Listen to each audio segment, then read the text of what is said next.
campaign application training. State Employee Charitable Campaign is commonly referred to as the SECC. It was established in 1993 by Texas state statute. It is the one time during the year that all state employees are able to give to local and statewide charities through not only payroll deduction, but also cash, check, and credit card. State employees are made up of all of those employed by the state of Texas, including the staff and faculty of your higher education and universities. Texas is broken up into several regions for the SECC. For the application purposes for today, we will be referring to ourselves as the South Plains area or the South Plains region, and that is going to be Region 35. That is going to be very important when you begin filling out your application, because depending on the region that you put in, that is where your name will be listed in the directory. If you are serving the counties that we will go over in just a few minutes, you will want to make sure that you choose South Plains area. The South Plains area covers a total of 21 counties. Like I said earlier, we are considered Area 35 or Region 35. The counties that we serve are Bailey, Lamb, Hill, Floyd, Motley, Cochran, Cottle, Hockley, Lubbock, Crosby, Dickens, King, Yoakum, Terry, Lynn, Garza, Kent, Gaines, Dawson, Borden, and Scurry. So if you serve within your nonprofit, if you serve those areas, we look forward to working with you this year. During the 2022 campaign, the South Plains area raised over $693,000. So how does the SECC work? Once again, it is a charitable giving campaign in all state workplaces. Employees have the option to give. They can give through payroll, which will be 12 months. Their gift will be a pledge, and they pay that over 12 months. They can also do a one-time gift, which can be made in the form of cash, check, or credit card. And they can also participate in fundraisers at their local offices. The employees are given a pledge form or an option to give online. And with each employee will also receive a directory and a breakdown of the charities that are available locally and also statewide. I would like to mention that just because you may serve the South Plains area, any employee of the state of Texas can donate to your organization. So don't think that you're limited in where the donations can come from. Our area is truly talking about the people that you serve. And so just be mindful of that. The campaign starts September 1st and it ends October 31st. Higher education is a little bit different. They are able to extend their campaign and receive donations later into November. Texas Tech University and the entire system, they accept donations through the day before Thanksgiving. Senate Bill 22.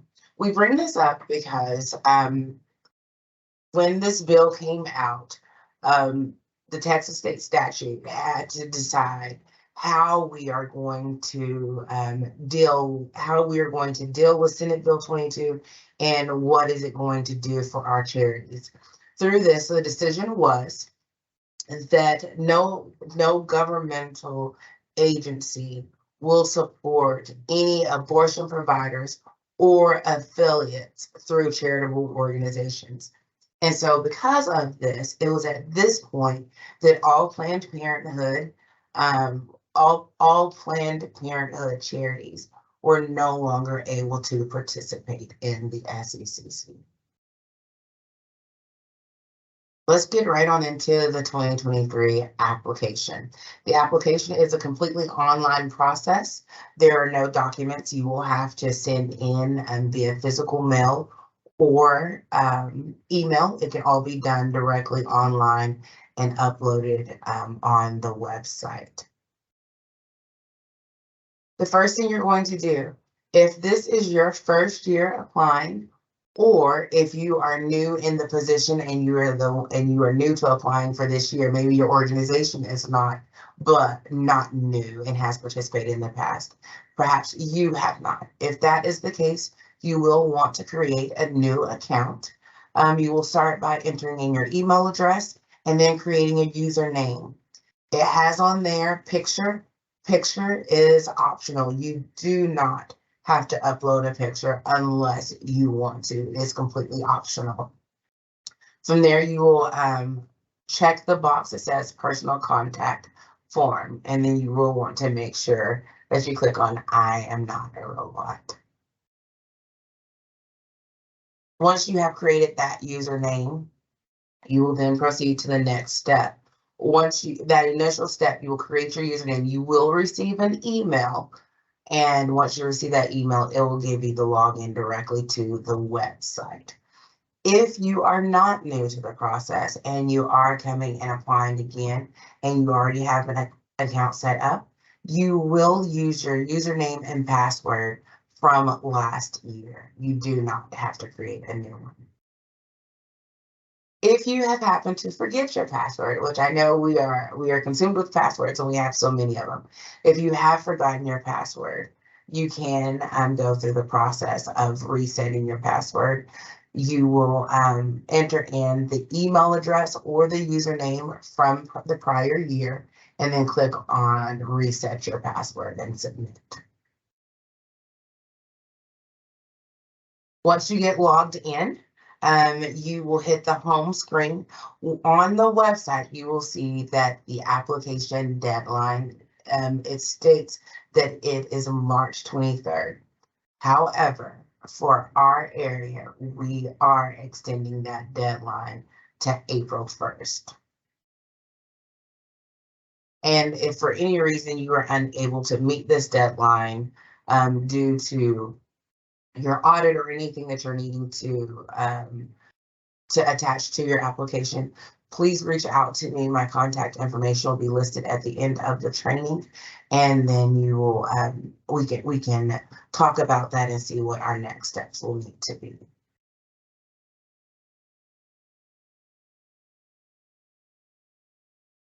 Next, you will see an outline of the state of Texas. Once again, because you are in the South Plains area, you will make sure you apply for the South Plains.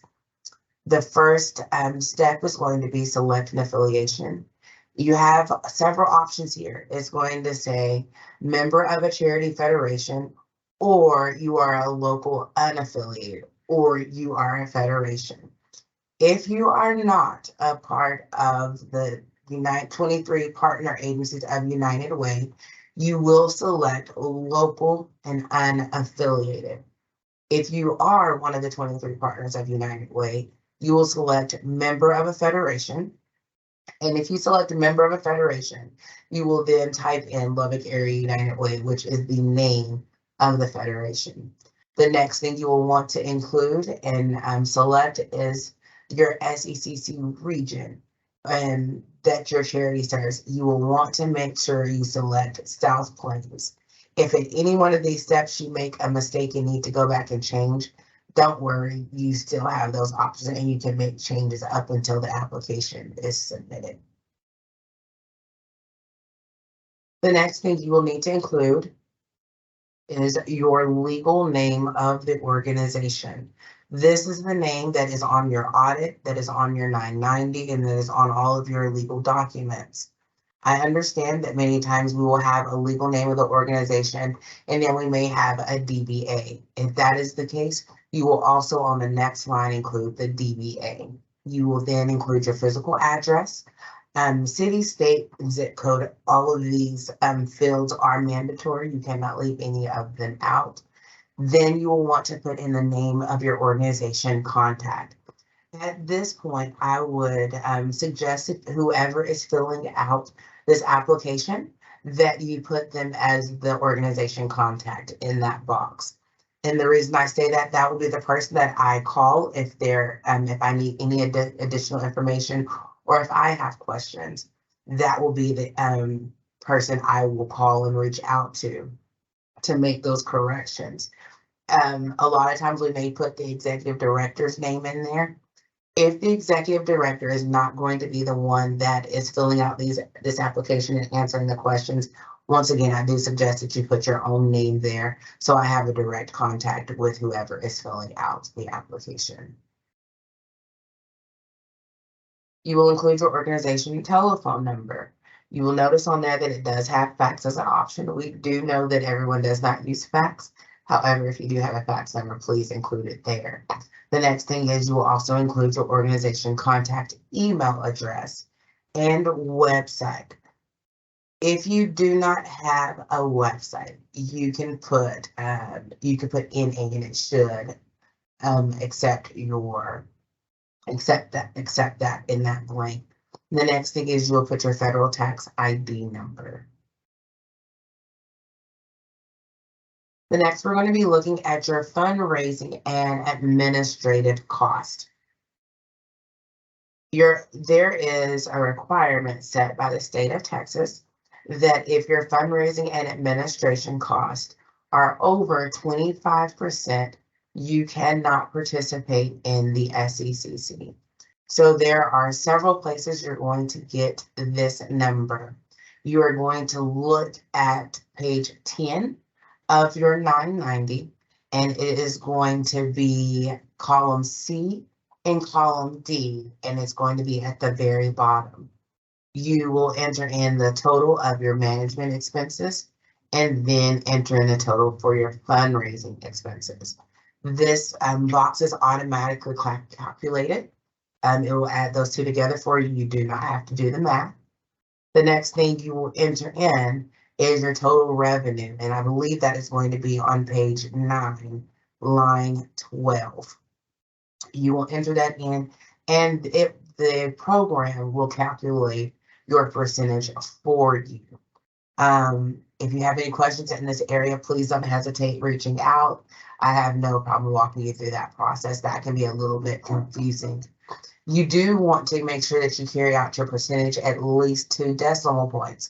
The reason why is because for rounding, if your number, if you do the calculation and it comes out to 24.8, there are times that our computer will automatically round that up. That does not mean that you're actually at the 25% or over. What that means is that it was rounding, and I can check the math on that and make sure that you're under that 25%. That 25% is a hard requirement. We can't move any on that. It is set at 25, and even if your FRA is 25.01, you cannot participate. That it is capped at 25%.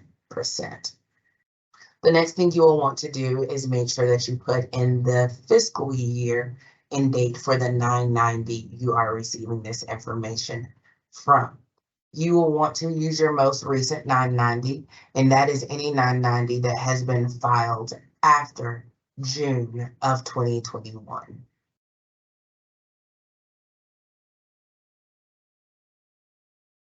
The next thing is we will be looking at the attachments and the things that you will need to include with your application. One of the things that is required is an audit. If your organization or if your charity has a budget of over $250,000, meaning you raise over $250,000, you are required by the state of Texas to include an audit with your application. You are also included, you are also required to attach your 990 for the same year. If for any reason the numbers that are on your 990 are different from the numbers that are on your audit, we will need an explanation of why. That does not mean you will not be able to participate. That means it has to be reconciled back to the numbers that are on your 990. This explanation can be provided by your CPA. It can also be provided by your executive director or the person who works within your finance office. It's not necessarily a big official document, but it is just an explanation and a reconciliation of why the numbers are different. If for any reason those numbers are different and you do need that letter, we will ask that you attach that under reconciliation document, or if it's a letter, you will upload it under letter of explanation. The next thing you will select is your area of service. You will select local. The reason why you will select local is because you are serving the local counties and community around you.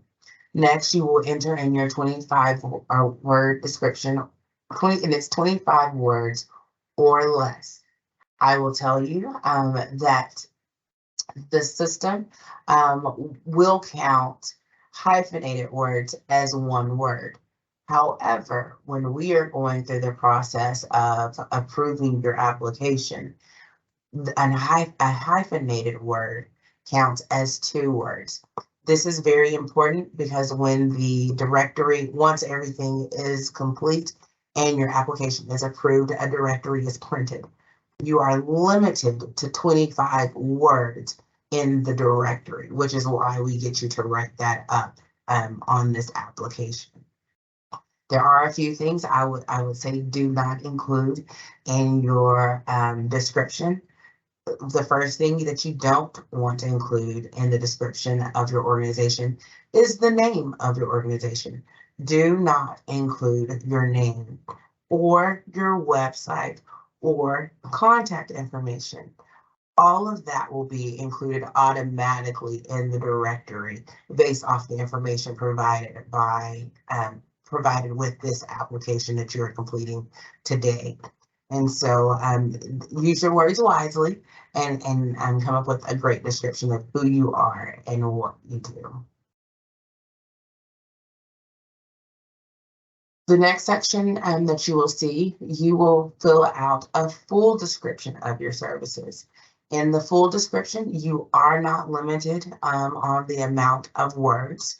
And so at this point, you can give us a full description of who you are in the services and the services you provide. You are not limited on this section. Next, you will then select, based on the information that is provided in the full description, you will select which area of health and human services your organization falls under. You have several different options. You have the option of assistance to impoverished individuals, including education, pre-K through 12th grade, human care, medical research through education research, medical research, including social adjustment research, relief for victims of natural disaster or other emergencies, medical research, human health research or medical research, rehabilitation research. You can select more than one area that your organization falls within. It does not just have to be one, but you have to select at least one, but you are not limited to one. We have several organizations that have participated in years past that select multiple. So don't hesitate if you feel that your services fall under multiple categories. The next thing you'll do is you will list the Texas counties that you serve. Because of the area we live in, I understand that there are some organizations that may serve some New Mexico counties. However, you will not list the New Mexico counties. You will only list the Texas counties that you serve. The next thing is we're going to attach all of our documents. And so the first document that you're going to attach is called Attachment A.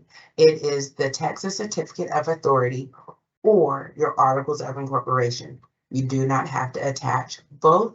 You can attach one or the other. Attachment B is going to be your IRS 501c3 letter. And that is just the letter from the IRS stating that you are a 501c3 and that you are recognized on the IRS level. The next thing is going to be a DBA or other document. If the name that is on your 990 and your audit is the same name that you do business under, you will not have a DBA or other document. You can proceed to the next line and you will not have anything to attach there. If you notice, DBA or other document is not a required document. It is optional because everyone will not have one of those. So when we look back at attachment A, it is a letter indicating that the applicant organization is organized for charitable purposes under the Texas Nonprofit Act. And I have just posted an example of something that you may use to attach. You may either use this attachment or your articles of incorporation. Either one is perfectly fine.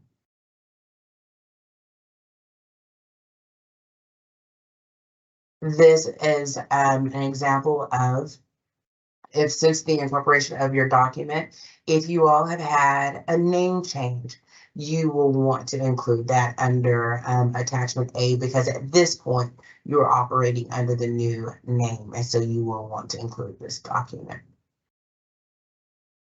The next is attachment B. Like we said, it is the letter from the IRS. This is what the letter will look like. If you have any questions about attachment B or anything that we've gone over today, please don't hesitate to reach out.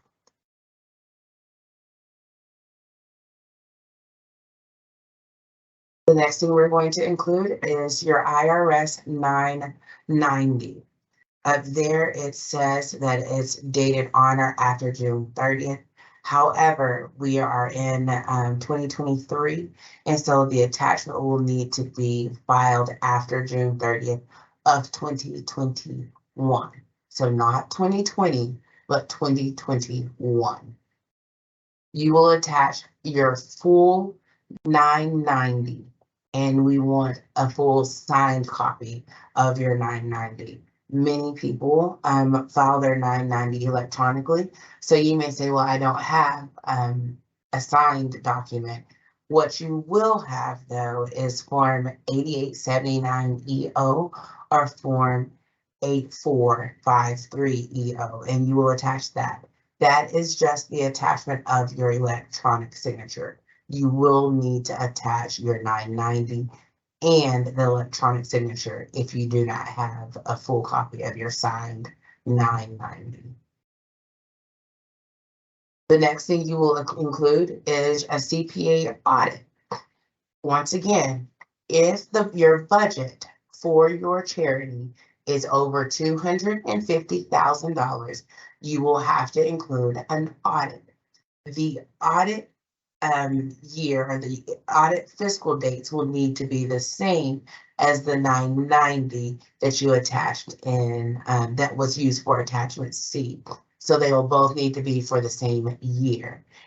If your budget is under $250,000, you will need to attach a CPA review. A CPA review is a little bit less in depth than an audit. However, it is completed by a CPA and it is required. These two documents, the CPA audit or review, it is not optional. We cannot approve your application without it.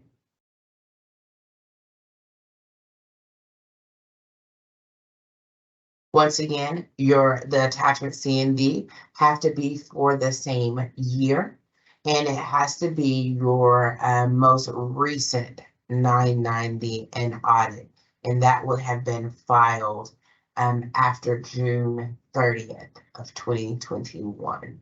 Once again, if you do a 990 EZ, then what we'll need you to do is complete a pro forma. What a pro forma is, it is pages out of your regular 990 or the long form 990 that is broken and filled out based off of your financial statements and your audit. If you have questions about the pro forma and how to fill that out, your accountant or finance department should be able to help. If they have any questions, once again, you can reach out to myself.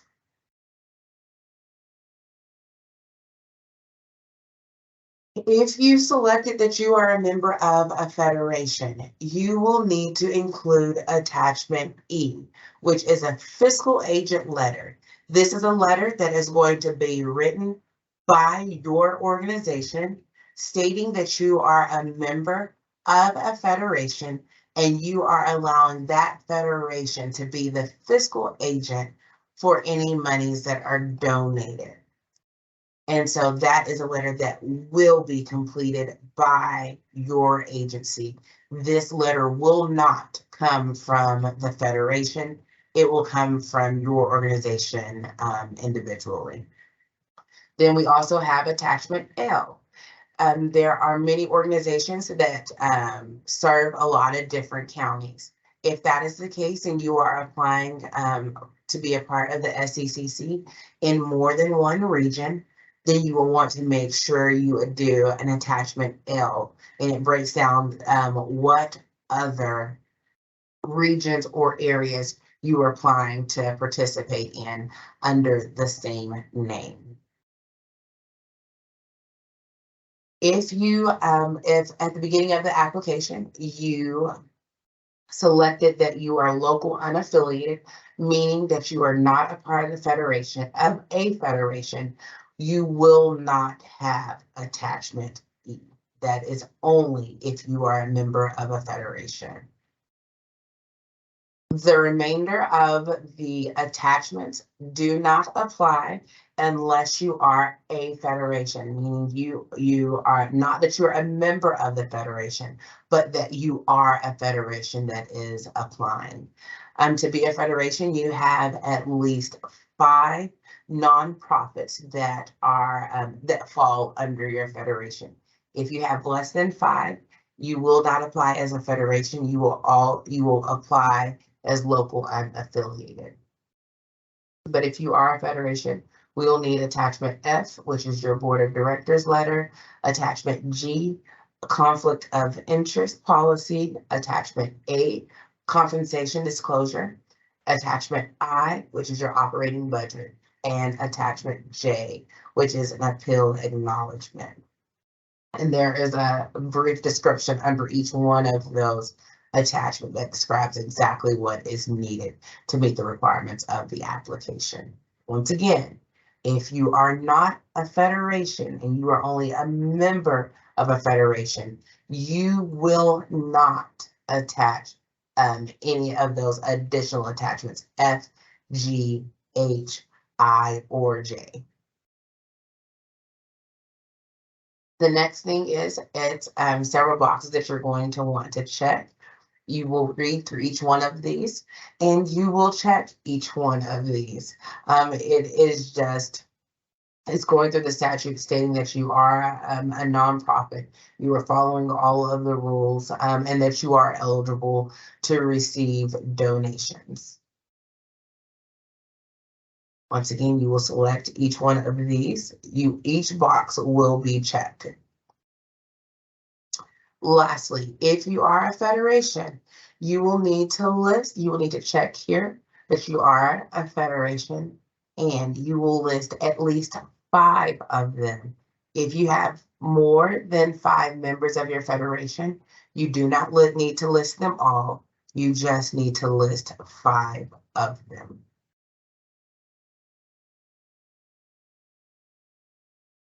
The last part of the application, you will enter in the date that you're completing the application. You will once again type in the name of your organization. You will type in your name because you are applying, and then you will draw in your signature. If you have a touch screen, you can sign and using your finger. If you do not, you will actually sign using the mouse. It will not be a pretty signature, but it will count as your electronic signature for the application. If you get down to the very bottom and for some reason you're not liking your signature, right here, if you click on the reset, it will only reset your signature. It will not reset the entire application. This reset button is only for the signature, so you can reset it and try it again. Once again, your signature will not be perfect with a mouse. Lastly, at the very bottom, you see down here where it says internal use only. You will not put anything in that box. That is only for that is for us to use internally to look at your application. You have several options down here. You can select Save Draft. If while you're filling out the application, you realize that some of the attachments that are needed you do not have, you can select Save Draft. If you save a draft, you can log out and come back to the application later, and it will be done up to that point. You will not have to start over.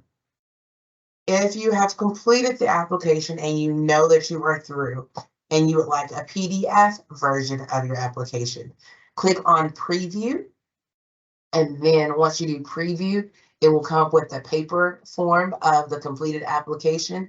So you will select Preview, and then you can save it as a PDF. The only way to get a copy of your submitted application at this point will be to select Preview and print it so you can keep it for your internal records. Lastly, if you have completed the application and you don't have any questions and you feel everything is attached, you will click on the Submit button. Once you have submitted your application, we will go through the process of reviewing it and letting you know if you are approved. When we talk about approval, the approval process is not a, do we think your organization is a good fit, or do we like your organization? That is not the approval process at all. The approval process means we have checked your application, you meet all of the requirements, and you are able to participate in the SECC. All applications, once I do the initial review, making sure that all attachments are attached and everything that is needed is complete, all applications will be reviewed by a local committee of state employees. Once they are reviewed, we will then get the letter back out to you stating that if you are approved or not. And so there is some time within the process. If upon initial review, while I'm checking it as the campaign manager, if there are any items that are missing or any items that I have questions about, I will reach out to you and get those things resolved before your application goes to the committee to vote on. My name is Alpha Jennings. If you have any questions or concerns, if you need anything, please take down my contact information and don't hesitate to reach out. I look forward to working with each of you and having a great 2023 campaign. Thank you for joining.